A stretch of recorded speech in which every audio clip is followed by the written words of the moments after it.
இயேசு கிறிஸ்துவின் நாமத்தினாலே இந்த மாலை நேரத்திலே உங்களை அன்போடு கூட வாழ்த்துகிறேன். வேதத்தின் வெளிச்சம் என்ற வார்த்தையின் அடிப்படையிலே பரிசுத்த ஆவியானவரை பெற்றவருடைய வாழ்க்கையின் அனுபவத்தை குறித்து நாம் தியானித்துக் கொண்டு இருக்கிறோம். ஆவியின் கனியோ அன்பு, சந்தோஷம். இந்த நாளிலும் சமாதானம் என்ற வார்த்தையை நாம் தியானிக்கப் போகிறோம். பரிசுத்த மத்தேயு எழுதின சுவிசேஷம் 5ஆம் அதிகாரம் 9ஆம் வசனத்திலே நாம் வாசிக்கின்ற போது, சமாதானம் பண்ணுகிறவர்கள் பாக்கியவான்கள், அவர்கள் தேவனுடைய புத்திரர் எனப்படுவார்கள் என்று வசனம் நமக்கு ஆழமாய் கற்றுக் கொடுக்கிறது. மத்தேயு 5ஆம் அதிகாரத்தை நாம் எடுத்துக்கொள்ளுகின்ற பொழுது, ஆவியில் எளிமை உள்ளவர்கள் பாக்கியவான்கள்.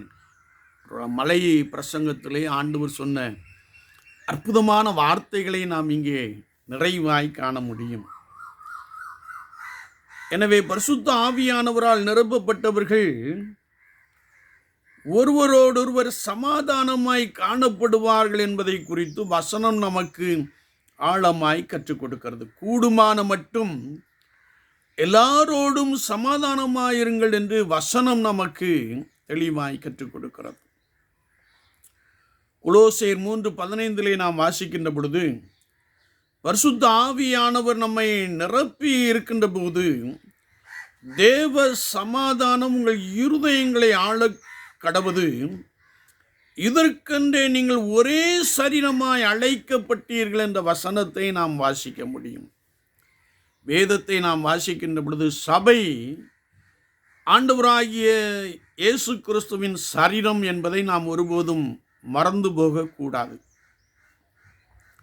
பாடி ஆஃப் கிரைஸ்ட்.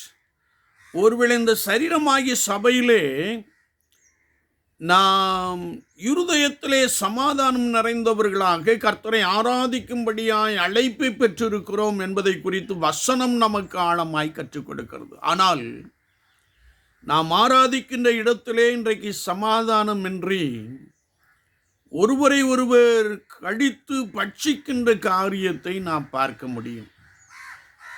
ஒருவேளை ஆண்டவர் சவுலை பார்த்து கேட்டார், முள்ளில் உதைக்கிறது உனக்கு கடினமாம் என்று சொன்னார். இன்றைக்கு சபைக்குள்ளே கடந்துகிட்டே முள்ளில் உதைக்கிற ஒரு பெரும் கூட்டத்தை நாம் பார்க்கிறோம். ஏனென்றால் இவர்கள் கிறிஸ்தவர்களாக இருக்கிறார்கள், கிறிஸ்துவுக்குள் வாழ முடியாதபடிக்கு பேரளவிலே வாழுகின்ற ஒரு அனுபவத்தை பெற்றிருக்கிறார்கள். ஏனென்றால் பரிசுத்த ஆவியானவருடைய அந்த நிறைவை பெறாமல் தங்களுடைய சுய விருப்பத்தை, சுய இச்சையை நிறைவேற்றும்படியாய் கர்த்தரை ஆராதிக்கின்ற ஸ்தலத்திலே பிரிந்து கிடக்கிற ஒரு காட்சியை நாம் பார்க்க முடியும். ஆனால் வேதம் என்ன சொல்லுகிறது என்றால், ஆவியின் கனியோ அன்பு, சந்தோஷம், சமாதானம். எந்த ஒரு மனிதன், எந்த ஒரு ஸ்திரீ பரிசுத்த ஆவியானவரால் நிரப்பப்பட்டு இருக்கிறார்களோ அவர்கள் சமாதானமாய் காணப்படுவார்கள் என்று வேதம் நமக்கு தெளிவாய் கற்றுக் கொடுக்கிறது. எனவேதான் ஆதி திருச்சபையிலே அவர்கள் எல்லாரும் ஒருமனப்பட்டு ஓரிடத்துக்கு வந்திருந்தார்கள். அவர்கள் ஒரே இருதயமும் ஒரே மனமும் உள்ளவர்களாய் காணப்பட்டார்கள்.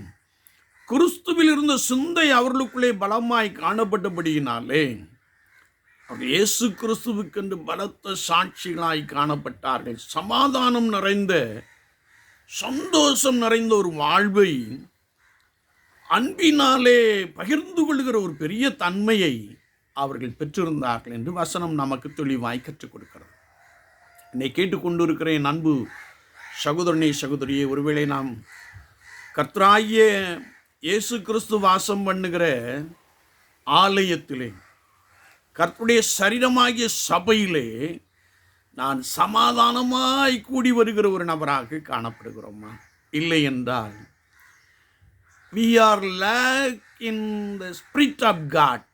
நாம் ஆவியானவரை குறித்த அறிவில்லாமல் அதில் குறைவுபட்டவர்களாக காணப்படுகிறோம் என்பதை மறந்து போக வேண்டாம். நம்மை கர்த்தருடைய சமூகத்திலே அர்ப்பணித்துக் கொள்வோம். ஆண்டவரே, என் பாவங்களை, என் மீறுதல்களை மன்னியும் என்று சொல்லுவோம். அவர் உங்களை நிரப்புவார்.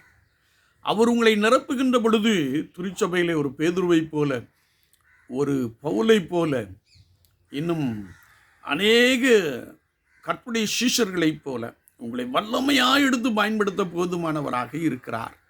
நீங்கள் திருச்சபையில் ஒரு தூணாக காணப்படுவீர்கள்.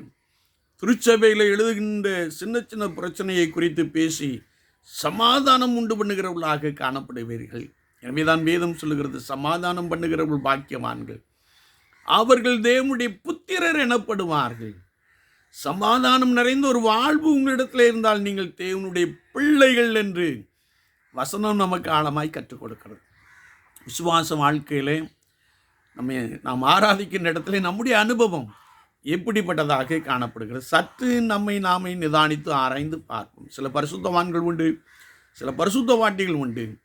ஆனால் majority of the Christians are making problem in the congregation. ஒருவேளை நான் அப்படி இருக்கிறேனா? சற்று நம்மை ஆராய்ந்து பார்ப்போம். நம்மை கர்த்தரிடத்திலே ஒப்படைப்போம். ஆண்டவரே, எனக்கு உதவி செய்யும். ஆதி திருச்சபையிலே காணப்பட்ட அந்த கிருபை, அந்த அன்பு, அந்த சந்தோஷம், அந்த சமாதானம் என்னையும் எங்களையும் நிரப்பட்டும் என்று சொல்லி கர்த்தருடைய சமூகத்திலே நம்மை தாழ்த்தி கொள்வோம். கர்த்தர் உங்களோடு கூட இருந்து உங்களை பலமாய் நடத்துவார். நீங்கள் ஆராதிக்கும் இடத்துல தேவ பிரசன்னம் உங்களை நிரப்பும். நீங்கள் கர்த்தருடைய வல்லமையும் மகிமையும் காண்பீர்கள்.